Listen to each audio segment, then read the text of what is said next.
இயேசுவின் ரத்தம் ஜெயம். Praise the lord my dear brothers and sisters. இந்த நாள்லையும் ஆவியானவர் உணர்த்தின காரியம், ஜாக்கிரதையாய் இருக்கிறோமா?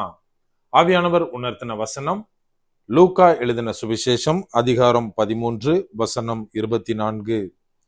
இடுக்கமான வாசல் வழியாய் உட்பிரவேசிக்க பிரயாசப்படுங்கள். அநேகர் உட்பிரவேசிக்க வகை தேடினாலும் அவர்களாலே கூடாமற் போகும் என்று உங்களுக்கு சொல்லுகிறேன். Strive to enter in at the straight gate. For many, I say unto you, will seek to enter in and shall not be able. Luke chapter 13 verse 24.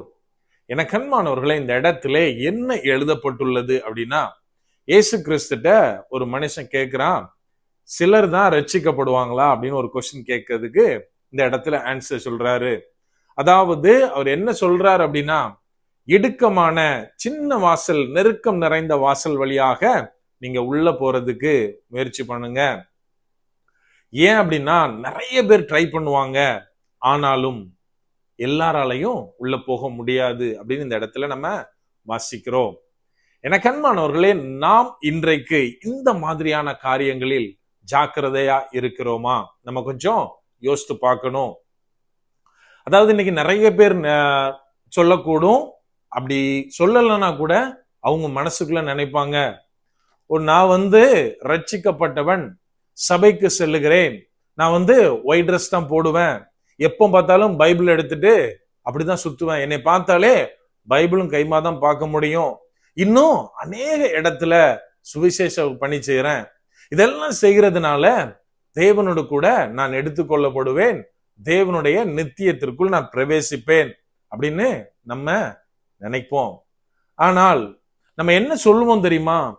எரி நரகத்துக்கு, அதாவது பரலோகத்துக்கு யாரும் வரமாட்டாங்க அப்படின்னா தேவனை அறியாதவங்க வரமாட்டாங்க அப்படின்னு ஸ்டேட்மெண்டே வச்சிருப்போம்.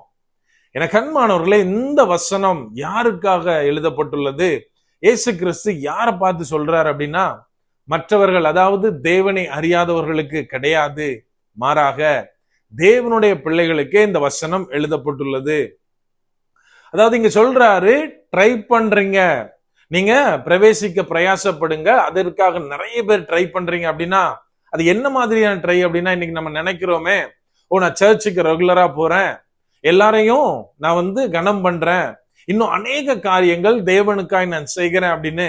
இதுதான் இவர் சொல்ற முயற்சி, ட்ரை. இந்த மாதிரியான காரியங்களால நம்ம என்ன காண்பிக்க விரும்புகிறோம் அப்படின்னா, நம்மளை ஒரு கிறிஸ்துவுக்குள்ளா இருக்கிற கிறிஸ்தவனாக, கிறிஸ்தவ பெண்ணாக நம்ம காமிக்க ட்ரை பண்றோம். ஆனால் நம்மை பார்த்துதான் இயேசு கிறிஸ்து சொல்றாரு, அநேகர் முயற்சி பண்றாங்க, ஆனா எல்லாராலையும் உள்ள வர முடியாது அப்படின்னு. இப்ப ரீசெண்டா நான் ஒரு மீம்ஸ் பார்த்தேன். அதுல என்ன அப்படின்னா, ஒரு 2 பஸ் அந்த மீம்ஸ்ல காமிச்சிருக்காங்க. ஒரு பஸ்ஸுக்கு கீழே ஃபார் சர்ச் அவுட்டிங் அப்படின்னு, இன்னொரு பஸ்ஸுக்குள்ள அவங்க என்ன போட்டிருக்காங்க அப்படின்னா, ஃபார் ஃபாஸ்டிங் பிரேயர் அப்படின்னு. அந்த பிக்சர்ல நான் பாக்குறேன், அந்த அவுட்டிங்னு போட்ட பஸ் ஈவன் விண்டோஸ்ல கூட ஆளுங்க தொங்கிட்டு அவ்வளோ ரஷ்ஷா போகுது. இந்த ஃபாஸ்டிங் பிரேயர்னு போட்ட பஸ் என்ன காமிச்சிருக்காங்க அப்படின்னா, டிரைவரும் கண்டக்டரும் மட்டும்தான் உட்கார்ந்து போற மாதிரி. நம்மளுக்கு இது ஒரு காமெடியா, ஒரு வேடிக்கையா தெரிஞ்சாலும் இன்னைக்கு நம்மளுடைய நிலைமை இந்த மாதிரி தான் இருக்கு. எனக்கு அன்பானவர்களை, நம்ம கொஞ்சம் யோசித்து பார்க்கணும். சர்ச் அவுட்டிங் போறது தப்பா? சர்ச்ல நாங்க ஒரு பிரதர்னா, ஒரு சிஸ்டர்ஸா சேர்ந்து நாங்க வெளியில போறோம், குடும்பமாக அது ஒரு யூனிட்டியை கிரியேட் பண்ணுது அப்படின்னு நம்ம நினைப்போம். இதெல்லாம் ஓகே, நல்லதுதான். ஆனா இதனுடைய ரிசல்ட் நமக்கு எங்க தெரியுது? நம்ம வேதத்துல என்ன அடிப்படையில வாழ்றோம் அப்படின்னா, நாம் எதை செய்தாலும் கர்த்தருடைய நாமம் மகிமைக்காக செய்யணும். இன்னைக்கு நாம செய்கிற காரியங்கள், அது சபையா இருக்கலாம், நம்ம இருக்கிற இடத்துல இருக்கலாம், வேலை பார்க்கிற இடத்துல இருக்கலாம், ஃப்ரெண்ட்ஸா இருக்கலாம், இந்த மாதிரியாக எந்த குரூப்லையும் நம்ம செய்கிற காரியங்கள் எதை முன்னெடுக்கின்றன? ஏதோ உலகத்துல இருக்கவங்களுக்கு நம்மளுக்கு இருக்கவங்க, நம்ம இந்த மாதிரியான போறவங்களுக்கும் ஒரு வித்தியாசத்தை காண்பிக்கிறோமா, அல்லது எல்லாம் சேர்ற இடம் ஒன்றாகத்தான் இருக்கிறதா? நம்ம கொஞ்சம் திங்க் பண்ணணும். எனக்கு அன்பானவர்களே, இங்க இயேசு கிறிஸ்து சொல்றாரு, இடுக்கமான வாசல் வழியாய் உட்பிரவேசிக்க பிரயாசப்படுங்கள் அப்படின்னு. ஆனா இன்னைக்கு நம்ம எதை ஃபாலோ பண்றோம்? நம்ம பிள்ளைங்களுக்கு எதை சொல்லி கொடுக்கிறோம் தெரியுமா? ஈஸி கோயிங்ன்ற வார்த்தையை தான் எல்லாருமே ஃபாலோ பண்றோம். ஒரு உதாரணமா நம்ம சர்ச்சில் உட்கார்ந்துருக்கோம், ஏசி ஒர்க் பண்ணல அப்படின்னா எத்தனை பேர் முணுமுணுக்காம இருப்போம்? எத்தனை பேர் அதை பத்தி குறை சொல்லாமல் இருப்போம்? நம்ம கொஞ்சம் யோசிக்கணும். அப்படின்னா பிரதர், நம்ம ஒரு கம்ஃபர்ட் ஜோன்ல இருக்கிறது தப்பா?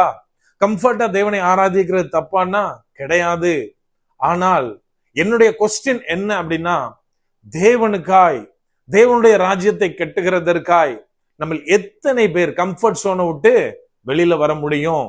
அதை நம்ம யோசித்து பார்க்கணும். எனக்கு அன்பானவர்களே, வெளியரங்கமாக நான் என்னதான் கிறிஸ்துவனாக கிறிஸ்துவுக்குள்ள இருக்கிறவனை போல காட்டிக்கொண்டாலும் என்னுடைய உள்ளார்ந்த அனுபவத்தில் நான் எப்படி இருக்கிறேன்?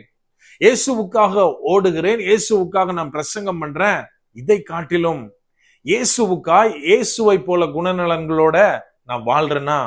இதைத்தான் நீங்க சொல்றாரு, இடுக்கமான வாசல். தேவனை தரித்து கொண்டு தேவ அன்பை வெளிப்படுத்துற மாதிரி என்னால் வாழ முடியும் என்றால், பிறருக்கு தேவனுடைய அன்பை நான் காட்ட முடியும், என் வாழ்க்கையினால பிறருக்கு சாட்சியாய் வாழ முடியும் அப்படின்னா நான் சொல்ல முடியும், இடுக்கமான வாசல் வழியாய் உட்பிரவேசிக்க நான் ட்ரை பண்றேன், தேவ கிருபையினாலே நான் அதை பெற்றுக் கொள்ளுவேன் அப்படின்னு. அப்படியே கண்களை மூடுவோமா? அன்பான ஆண்டவரே, இந்த நேரத்திலே அப்பா உம்மை நோக்கி பார்க்கிறோம். ஆவியானவர் நீர் எங்களோட இருக்கிறீர், அதற்காக நன்றி செலுத்துகிறோம். அப்பா, இந்த நாட்கள்ல அநேக காரியங்கள் நாங்க உங்க நாமத்தை மகிமைப்படுத்தும்படியா செய்யறோம் தகப்பனே. ஆனாலும் அதுல எங்களுடைய சுயமானது வெளியில் வராதபடி ஆவியானவரே நீர் எங்களை பாதுகாத்து கொள்ளுங்க. ஒவ்வொரு காரியத்திலும் நாங்க மிகுந்த ஜாக்கிரதையோடு செயல்பட ஆவியானவரே நீர் எங்களோடு இருந்து எங்களுக்கு ஒவ்வொன்றையும் கற்றுத்தாங்கப்பா. நாங்க எதை செய்தாலும் தகப்பனே, உமது நாம மகிமைக்காக செய்கிறவர்களாய் நீர் எங்களை மாற்றுங்க. முற்றிலுமா எங்களை தாழ்த்தி ஒப்பு கொடுக்கிறோம். பலப்படுத்தி ஆசீர்வதிங்க. மீட்பர் இயேசுவின் மூலம் ஜெபிக்கிறோம். ஜெபம் கேளும் எங்கள் நல்ல பிதாவே. ஆமென். God bless.